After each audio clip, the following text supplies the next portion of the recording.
Local, late breaking. This is NewsWatch 12 this morning. Good morning. It is 6:30 on May 8th. Welcome to NewsWatch 12 this morning. I'm Brinkley Hill. We're first checking in with Storm Tracker 12 meteorologist Sarah Kress. And today it is going to be a bit different from what we saw yesterday, but temperatures are still going to be staying warm. We'll see a lot more sunshine and a lot less clouds for us on our Thursday. Breezy along the coast, but into the afternoon we'll see those breezes pick up, especially areas over east side, but that's pretty common for this time of year. But out the door this morning, it is going to be on the cooler side. Around 8 a.m. we'll be into the 50s, and then we'll see those temperatures climb today. Highs are going to be pretty similar to what we were feeling like yesterday around the whole region, maybe a couple of degrees warmer areas along the coast, but our highs today will be into the 80s for Medford, Wairika.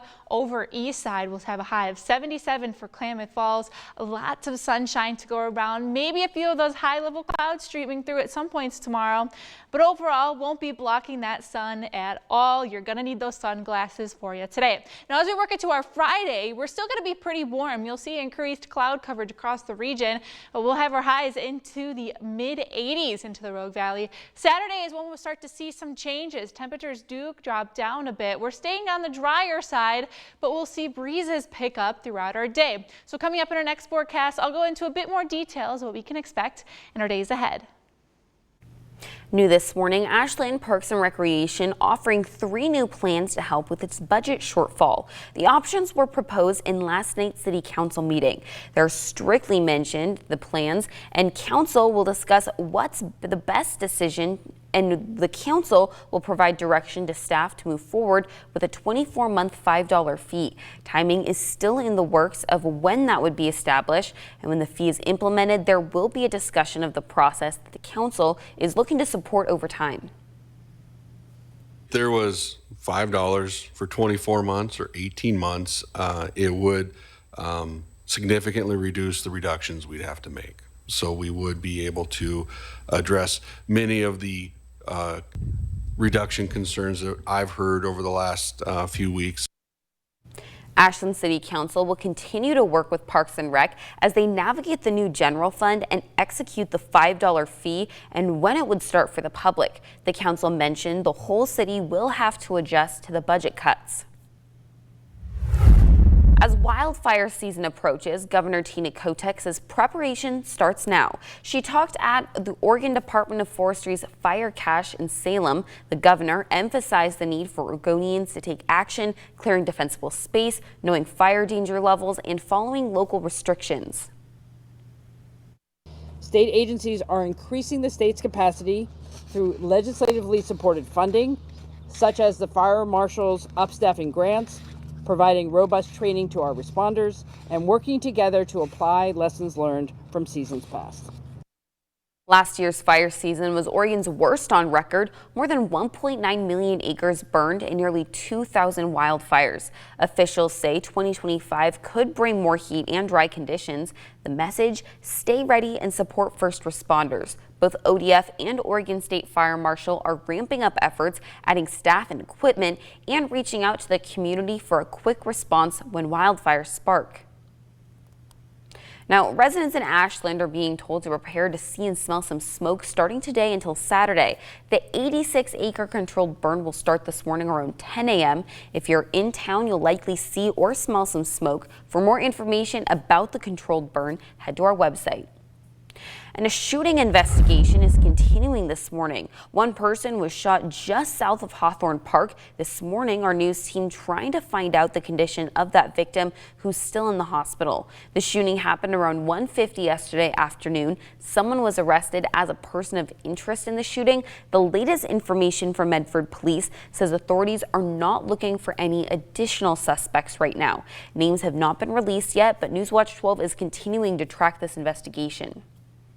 In Grants Pass, a man hiding in a crawl space has been arrested after a standoff with SWAT. According to police, 51-year-old Barney Clem threatened to kill a woman with a knife, trying to stab her and then spray her with pepper spray.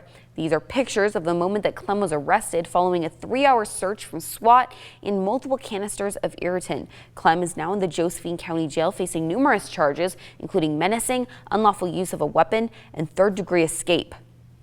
The Jackson County Sheriff's Office has arrested a boater for driving under the influence in Lost Creek Lake. Deputies arrested a 55-year-old man Tuesday night for boating under the influence of intoxicants and reckless endangering. The situation did end safely, but alcohol is one of the biggest contributors in recreational boating fatalities. The priority for JCSO is to take immediate action to remove impaired boaters who prove a risk to themselves or others. A man is in jail this morning for stabbing his mother. Grants Pass police say 33-year-old Adkin Kimball's mother called 911 yesterday morning after he stabbed her in the back. The 12-inch butcher knife was still inside her during this emergency call. Kimball's mother is in critical condition this morning. A new 40,000 square foot federal courthouse is coming to Medford. You're looking at mock-ups of that building right now. For the next 20 years, it'll house the federal district and federal magistrate courts. It's also expected to house offices of both U.S. senators, the U.S. Marshal Service, a probation office, and the U.S. Attorney's Office. It's expected to start building next year and finish at the end of 2027. And an elephant seal pup has been attacked on the Oregon coast. Authorities say it was stabbed multiple times on a beach in Nescoin. Now they're asking for help finding the person responsible. A 6-week-old elephant seal stabbed on the beach in Nescoin.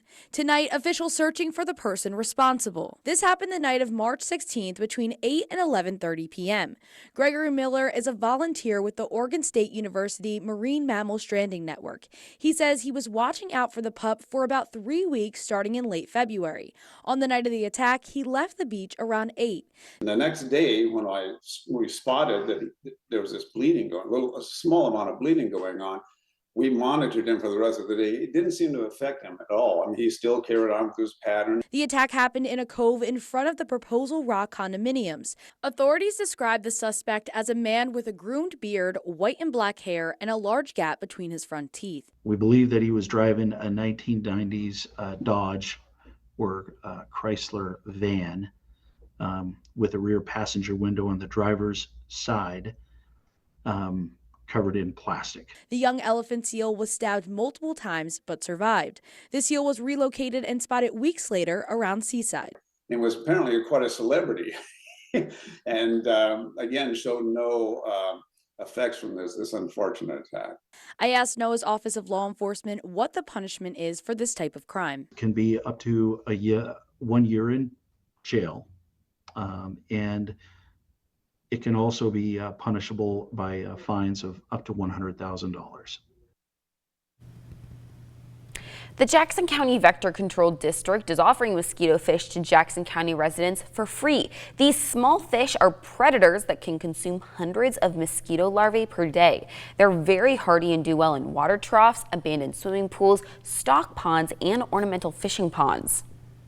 Now on to a money alert. Residential homes are continuing to grow in Jackson and Josephine County, but people aren't buying as many. According to the Rogue Valley Association of Realtors, Jackson County saw an increase in urban home sales in inventory from February through April of this year. Those homes averaging around $625,000. In Josephine County, they experienced a decline in home sales. The median price for existing homes slightly decreased to a little over $360,000. And despite the decrease in sales, Josephine County saw a significant increase in market inventory by about 36%. Now checking in with gas prices around the region, a gallon of gas has fallen by 2.6 cents in the last week. That's according to Gas Buddy. The Rogue Valley and Lake County seeing prices around $4 a gallon. Klamath County has the cheapest gas at around $3.81. You can also find gas for $3.86 in Curry County. Siskiyou residents are still seeing around $5 at the pump. The Oregon State average currently sitting at $3.83. Under a school watch this morning, Klamath Community College is hiring their first athletic director, Lupe Gonzalez. Gonzalez will oversee the men's and women's soccer teams along with the co-ed golf team. Gonzalez also plans to be a coach for the men's soccer team. He attended Henley High School and played soccer at Southwestern Oregon Community College and George Fox University. The men's soccer team is going to start in August with a 10-game schedule. Looking ahead, the Ashland Chamber of Commerce has announced the theme for this year's 4th of July celebration. This year's theme is celebrating the magic of the community. The theme is going to honor and recognize what Ashland has to offer, including parks, community, and the Oregon Shakespeare Festival. Artistic Director Tim Bond will be the Grand Marshal for this year's celebration, so mark your calendars for Friday, July 4th. Looking ahead to this weekend, Medford will be hosting the 20th Art and Bloom Festival. The spring festival will showcase artists from the West Coast. There will also be live music, flowers, and food. Over 50 artists and horticulturists have been selected to show off their work. This is all in partnership with the Southern Oregon Children's Museum. Woo. Woo. That's ice cold. I was not ready for that. Our very own Damian Alvarado helped out with buckets for breakthrough. There is a slow-mo on our Facebook if you want to watch that back. But we've covered this family's 157-mile journey along the Rogue River. All of these events to raise money for William Jackson, who has Duchenne muscular dystrophy. This is in partnership with the Children's Museum of Southern Oregon. The Jackson family was able to raise over $11,000. This puts William's total at $570,000, closing in on that $800,000 goal for his first round of treatment. To see our coverage of William, head to our website.